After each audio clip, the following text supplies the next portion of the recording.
না না, এই এই এই যে ঘটনাটা সিটা যেটা এইটা মানে কেউ এই ধরনের ঘটনা আশা করে নেই। এটা জন্য আমরা সবাই দুঃখিত এবং এই ঘটনা ভবিষ্যতে যেন না ঘটে এই জন্য সব ধরনের ব্যবস্থাই নেওয়া হবে। এবং এটা একটা এই ঘটনাটা কোনো অবস্থায় কিন্তু মেনে নেওয়া যায় না। আর এই ঘটনা যারা ঘটিয়েছে তাদের কিন্তু একজনের আপনারা জানেন অলরেডি আমরা আইনের আওতায় নিয়ে এসেছি এবং অন্যান্য যদি কেউ এটার সাথে জড়িত থাকে আমরা অন্যান্য আরও তো অনেক জড়িত আছে ফুটেজ দিয়ে আমরা সবারই আইনের আওতায় নিয়ে আসবো। এখানে আমি আরেকটা কথা বলছি, এখানে যদি আমাদের বাহিনীরও কারো যদি কোনো রকমের দুর্বলতা থাকে তারও আমরা তার বিরুদ্ধে আমরা কিন্তু ব্যবস্থা নেব। আপনার দুই মহিলা দুই দিক দিয়ে কথা কইলে মনে হয়তো ঝগড়া লেগে গেছে। পুলিশ তো নিষ্ক্রিয় না, আমি তো আগেই বলছি পুলিশ আগের থেকে অনেকটা মানবিক হয়েছে। যেহেতু আগের মতো আপনাদের ওই কোনো কিছু হইলেই আগে একটা কথা বলে একটা বুঝানোর চেষ্টা করতো, ওইটা না করে আগে দুইটা বাড়ি দিত। এই জন্য আপনারা বলতেন পুলিশ খুব অ্যাক্টিভ। এখন হলো পুলিশ আপনাদের সাথে আগে আলোচনা করে সমস্যাটা সমাধান করতে যায়, এই জন্য আপনারা ভাবেন যে পুলিশ নিষ্ক্রিয়। আগের পুলিশের সক্ষমতা আমি বলবো আগের থেকে অনেক বেড়েছে। আমি গতকালকে একটা ট্রেনিং ইনস্টিটিউট ভিজিট করে আসছি, আপনারা হয়তো জানেন টাঙ্গাইলে। আমি দেখছি তো এতে তাদের ট্রেনিং এবং অন্যান্য জিনিস এবং তাদের মনোবল আগের থেকে অনেক ভালো হয়েছে। আপনি তো সময় দিতে হবে, হ্যাঁ আপনি তো সংশ্লিষ্টতা একটা তো সময় লাগে। বলেন ভাই। আপনি বলেছেন যে নির্বাচন নিয়ে আপনাদের প্রস্তুতি আছে, আপনারা নির্বাচনে কোন মাসে টার্গেট করে আপনারা প্রস্তুতি আগাচ্ছেন?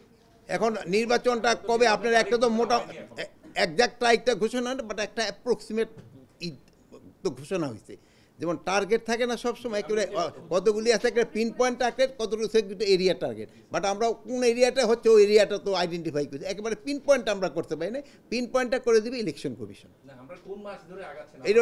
এটা হলো আমি ওই এরিয়াটা ধরে আগাচ্ছি, আর পিন পয়েন্টটা যেদিন করে দেবো সে সময় পিন পয়েন্টটা ধরে আগাবো। এটা আপনি আমার থেকে আরো ভালো বলতে পারবেন।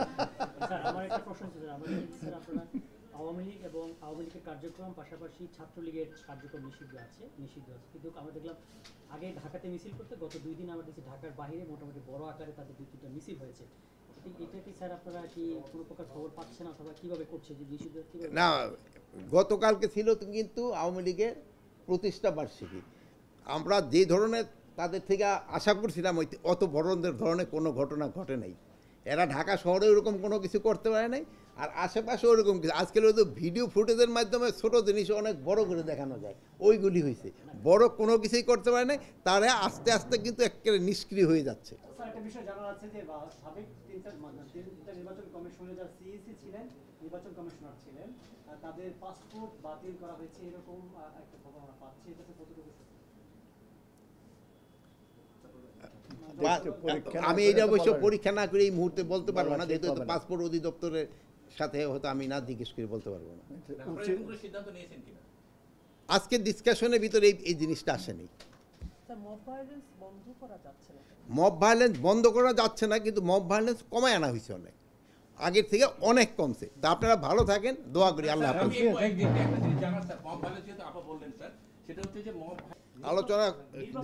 আলোচনা পথে সিদ্ধান্ত তো কয়েক পেজের বের হবে। যেমন ধরুন এর আগে সিদ্ধান্ত ছিল কত পেজ, অনেক পেজ। তো সিদ্ধান্তগুলো তো আমার সব কিছু এখানে বলা যাবে না। তো মূল আলোচনা এখন যদি আপনাদের যদি কোনো প্রশ্ন থাকে আপনারা।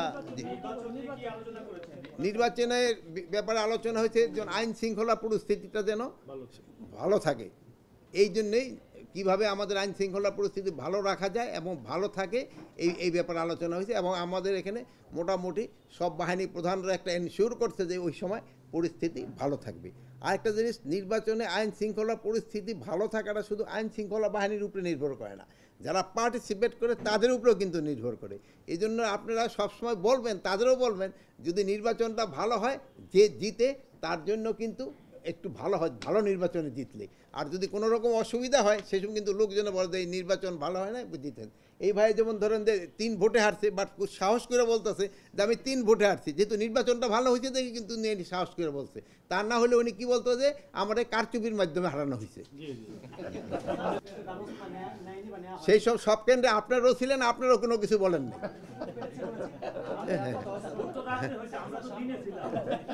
শোনেন, আপনারা কিন্তু আজকাল মাশাআল্লাহ রাত্রে দিনে এবং সবসময় আপনাদের পাওয়া যায়, এটা সত্যি। আপনারা কিন্তু রাত্রে দিনে সবসময় ভিজিলেন, এই জন্য আমি আপনাদেরকে ধন্যবাদ দেই। যে কোনো সময় যে কোনো পরিস্থিতিতে আপনাদেরকে আমরা সাহায্য চেয়েছি, আমরা পেয়েছি।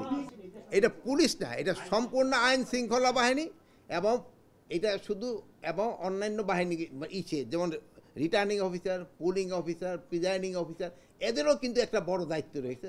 আর সর্বোপরি হলো ইলেকশন কমিশন, যেহেতু পুরা নির্বাচনটা নির্ভর করে হলো ইলেকশন কমিশনের উপরে। তারাই কিন্তু এই বাহিনীগুলি সেই সময় কিন্তু সবাই তার আন্ডারেই কাজ করে এবং ওনারা একটা ভালো নির্বাচন জাতিকে উপহার দেবে, এটি আমরা সবাই আশা করি। এবং আমরা যত ধরনের সাহায্য সহযোগিতা দরকার হবে ইলেকশন কমিশনে আমরা দিয়ে যাব।